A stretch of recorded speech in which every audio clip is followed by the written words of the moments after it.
सो प्रभुपाद जी का उद्देश्य था ब्राह्मण वर्ण को शिक्षा देकर तैयार करना। और आश्चर्य लगता है बहुत से लोगों को जब वो वृंदावन जाते हैं, 5000 से अधिक मंदिर हैं, सबसे ज़्यादा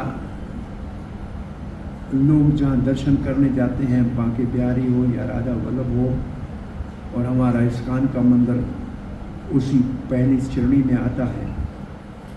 परंतु लोगों को आश्चर्य तब लगता है, सब मंदिरों में तो जन्म से ब्राह्मण ही पूजा करते हैं। एक इस्कॉन का मंदिर है, उसमें अफ्रीका का काला भी आरती करता हुआ दिखाई दे देगा, रशिया का गोरा भी करता हुआ दिखाई दे देगा। ये एक ही मंदिर है जिसमें शिक्षा से ब्राह्मण जो बने हैं उनके द्वारा पूजा कराई जा रही है और लोग मान भी रहे हैं। हमारा त्रिभुवन एक अफ्रीकन है, वो आपको हमेशा गौरनेता के अल्टर पे आरती करता हुआ मिलेगा और कहीं नहीं मिलेगा। तो प्रभुपाद ने वाकई ब्राह्मण की शिक्षा देके उनको ब्राह्मण के कार्य के योग्य बनाया। रशिया में एक जगह हम गए तो हमें कहा, प्रभु जी गर्भाधान संस्कार कराना है। मैं देखा एक रशियन यज्ञ कर रहा है, वेद के मंत्रों का उच्चारण कर रहा है। मैं आश्चर्यचकित हो गया। मतलब भारत में तो गर्भाधान संस्कार इस्कॉन में मैंने किसी को करते हुए नहीं देखा है, लेकिन रशिया में ये संस्कार हर मंदिर में कर रहे हैं और वो उसके मंत्र उच्चारण कर रहा है, पूरा यज्ञ कर रहा है। तो ये प्रभुपाद ने शिक्षा देकर, इसको कहते हैं भक्ति। भले कोई चंडाल के घर में पैदा क्यों ना हो, इसी जन्म में उसको ब्राह्मण बनने की शक्ति रखती है। ये भक्ति का चमत्कार, ये भक्ति कर सकती है। नहीं तो मरने के बाद ब्राह्मण के घर में आएगा तभी ब्राह्मण बनेगा, लेकिन इसी शरीर में ब्राह्मण का कार्य करने का कार्य मात्र एक भक्ति कर सकती है और किसी में शक्ति नहीं। और प्रभुपाद ने इस भक्ति के आंदोलन से विश्व में ब्राह्मण कल्चर को पुनः जीवित करने का एक बहुत बड़ा अभियान चलाया।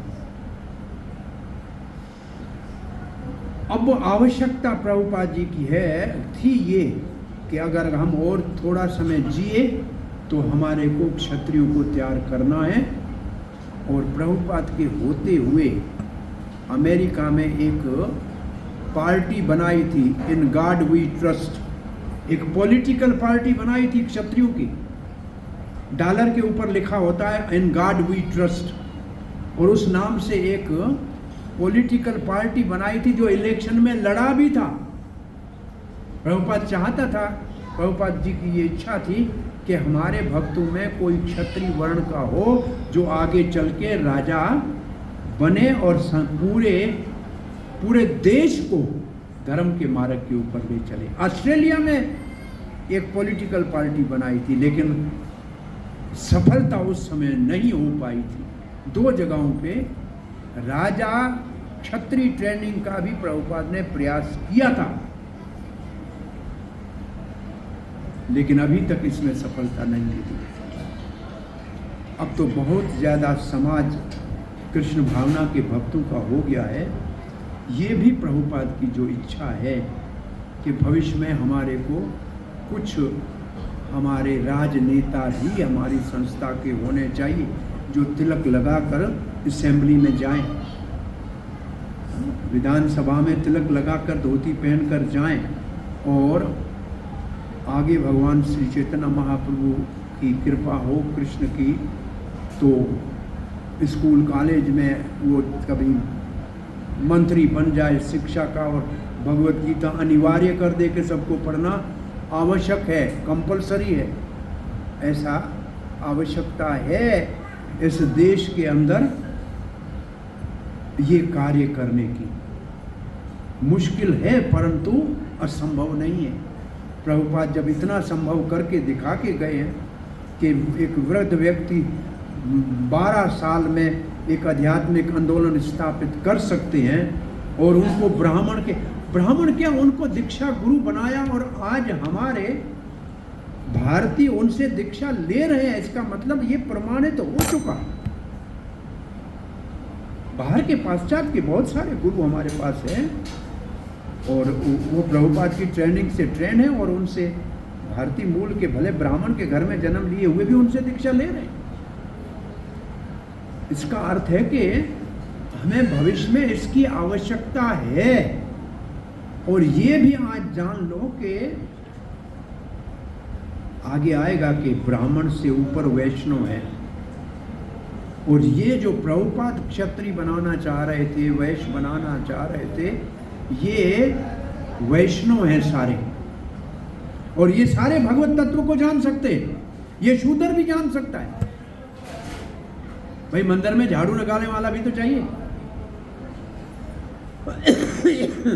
सफाई करने वाला भी चाहिए, मंदिर को बनाने वाला भी चाहिए। ये सारे वर्कर हैं, इसकी भी आवश्यकता है। हम कितना खर्चा भर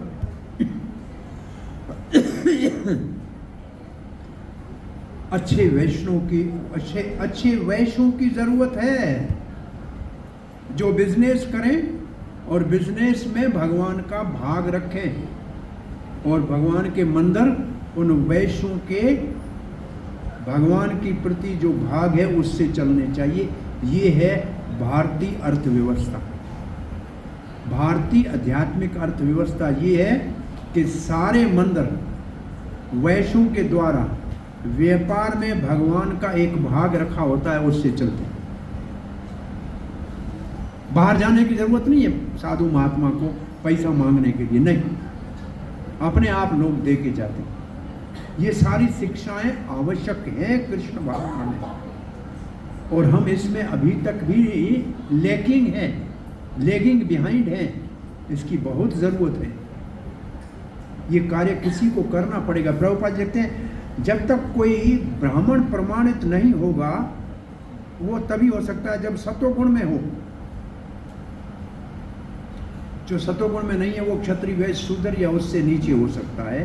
फिर प्रभुपाद कहते हैं ब्राह्मण का स्तर जो है समाज में गुणों के आधार पे बहुत ऊपर का स्तर है। कोई भक्त बन ही नहीं सकता है जब तक वो ब्राह्मण नहीं है, प्रभुपाद जी कहते हैं। इसलिए प्रभुपाद ने कहा पहले लोगों को सत्वगुण में लाना है ताकि वो भक्त बनाए जा सके।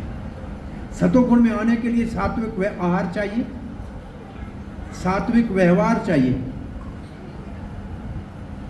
इसका मतलब भोजन शुद्ध सात्विक होना चाहिए, सुबह सवेरे उठ के स्नान करने का नियम होना चाहिए, सात्विक हमारा सारा दिनचर्या सात्विक होनी चाहिए। तो सत्वगुण बहुत आवश्यक है जीवन में। और तब प्रभुपाद लिखते हैं और एक भक्त बन गया वो पहले से ही ब्राह्मण है, उसको लिए वो फिर ब्राह्मण, वो चाहे से घर झाड़ू क्यों ना मंदिर में लगाता हो लेकिन वो ब्राह्मण से महान है। एक बार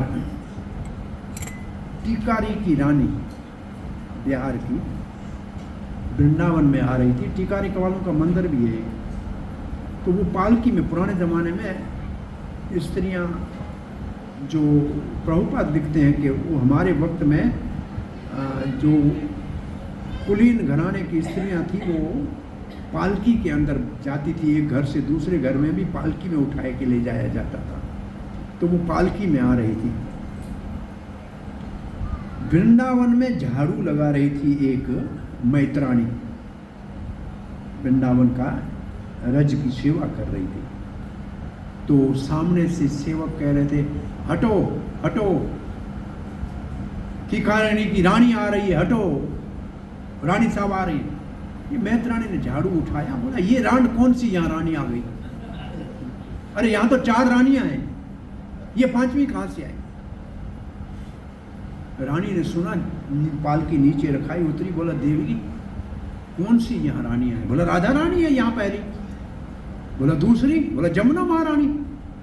बोला तीसरी? बोला ये ब्रज की रज रानी। बोला चौथी? बोला मैं मैत्राणी।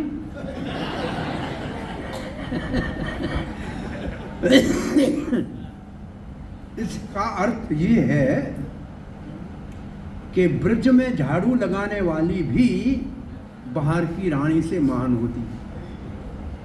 तो भक्त झाड़ू लगाने वाला भी ब्राह्मण से महान है, क्योंकि वो पहले से ब्राह्मण है।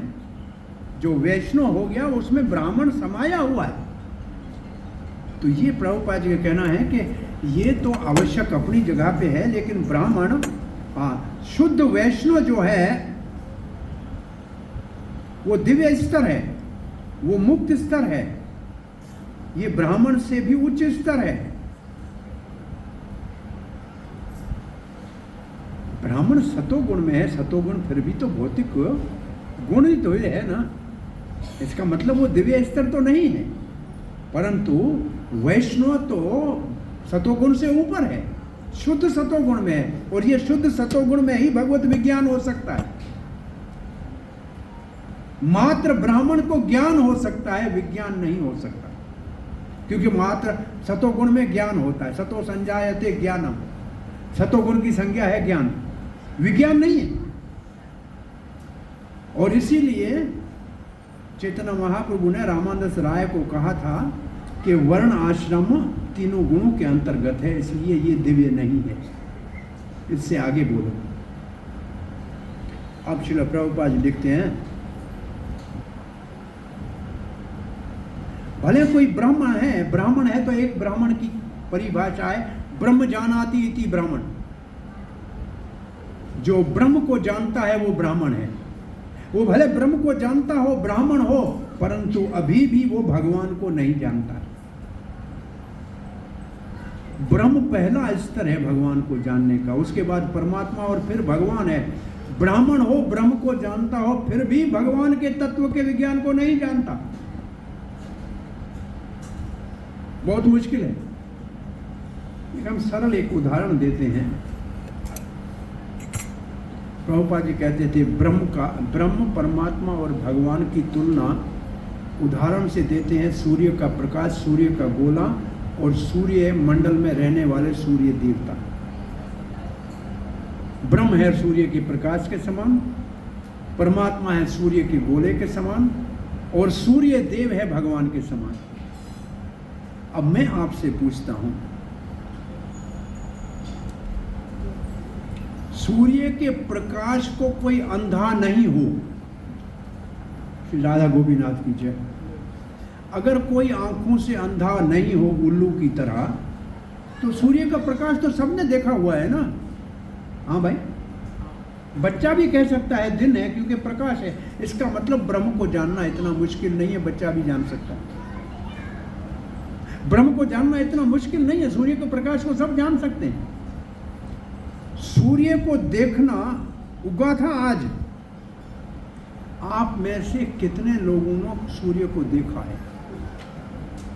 यहां इतने हम बैठे हुए 150-200 जो भी है, और था आकाश में सूर्य, देखा किसी 2-4 ने होगा जी। हमने नहीं देखा, गए थे बाहर, सूर्य को नहीं देखा। सूर्य को देखा जा सकता है सुबह सवेरे उगने के समय, जब सूर्य को जल चढ़ाया जाता है। अब सुबह उठने वाले ही मर गए तो कौन देखेगा? अरे पहले सूर्य आप नहीं उठो तो खिड़की से अंदर आके आपको जगा था, आपने पर्दे लगा के अंदर में अंधकार कर दिया, सूर्य कहां से अंदर आए? पहले कोई भी सूर्य उगने तक सो नहीं सकता था, ये भारत में हो ही नहीं सकता था, क्योंकि बाहर सोते थे। सुबह होते ही मक्खी आके उठा देती थी, नहीं तो सूर्य उठा देता था, सो नहीं सकता था कोई भी। और खटिया पे सोते थे, सुबह उठ के खटिया गोल करनी पड़ती थी।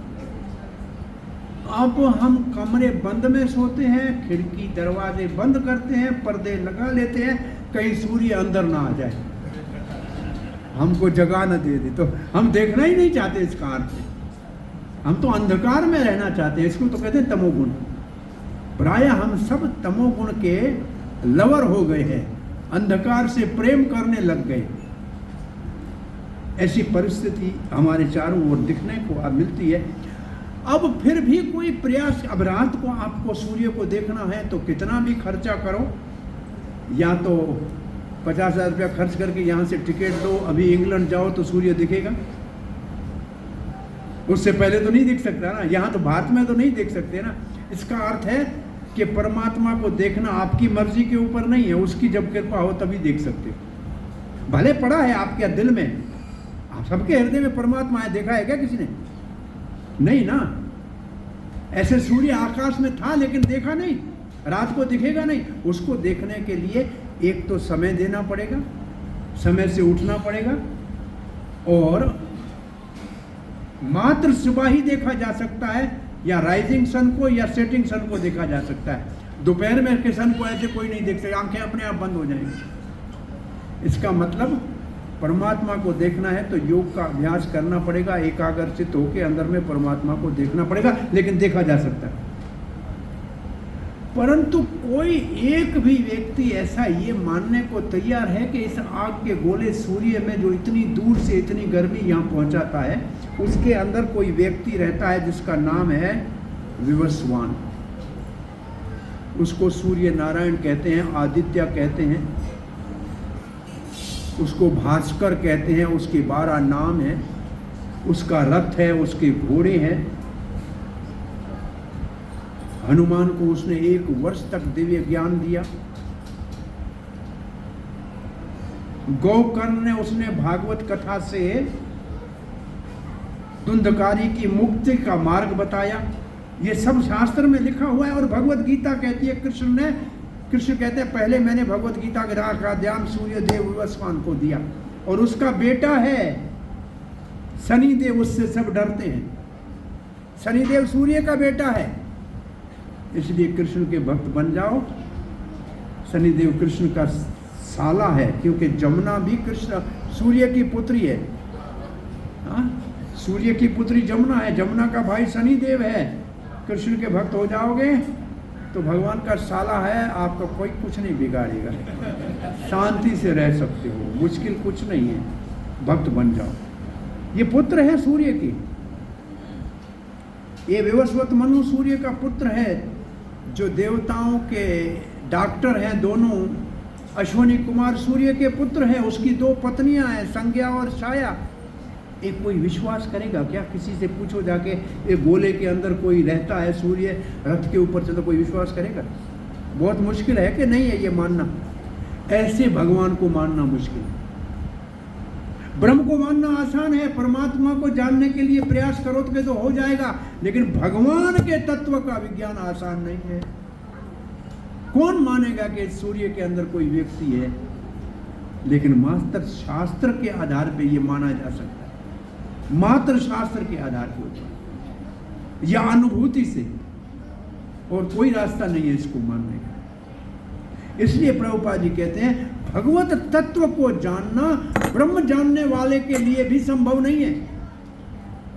ब्रह्म को जान सकता है लेकिन भगवत तत्व को नहीं जान सकता। इसलिए ब्रह्म के स्तर से भी ऊपर उठना पड़ेगा। तो ब्रह्म के स्तर से ऊपर कौन सा स्तर है? बोला वासुदेव स्तर है। ब्रह्म सतोगुण का स्तर है, ब्राह्मण का स्तर है, वासुदेव तीनों गुणों से ऊपर का स्तर है, दिव्य स्तर है। वासुदेव के स्तर पे पहुंचेंगे तब भगवान के तत्व का विज्ञान होने लगेगा, और तब भगवान के श्री कृष्ण के तत्व का ज्ञान होने लगेगा।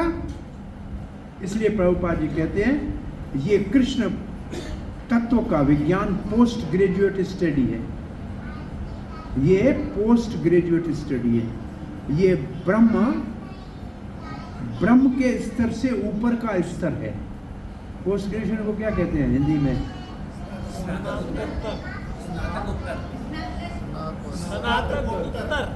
स्नातक ग्रेजुएट स्नातक उत्तर। ये इतना मुश्किल है, इससे ग्रे पोस्ट ग्रेजुएट ठीक लग रहा है। एक वैद्य ने किसी को कहा तुम्हारे रोग के लिए सोने की भस्म खाओगे तो ठीक हो जाए।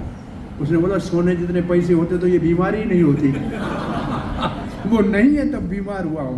तो इतना बड़ा है स्नातक उत्तर, इससे तो जैसे हमने गिलास को अपनी भाषा में मान लिया है।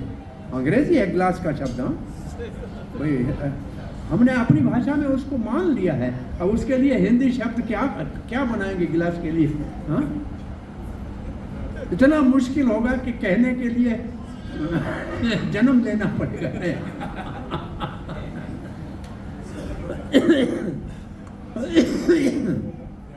ड्राइवर, क्लीनर, अंग्रेजी से सब आ गए। अब क्लीनर अब कैलेंडर हमने उसको कैलेंडर कर दिया, लेकिन क्लीन करने वाला, ये सब अंग्रेजी से हमारी भाषा में ये शब्द जुड़ गए अपने आप। तो स्नातक उत्तर विज्ञान है कृष्ण तत्व को जानने के लिए। नया शब्द मैं हिंदी का आज सीखा।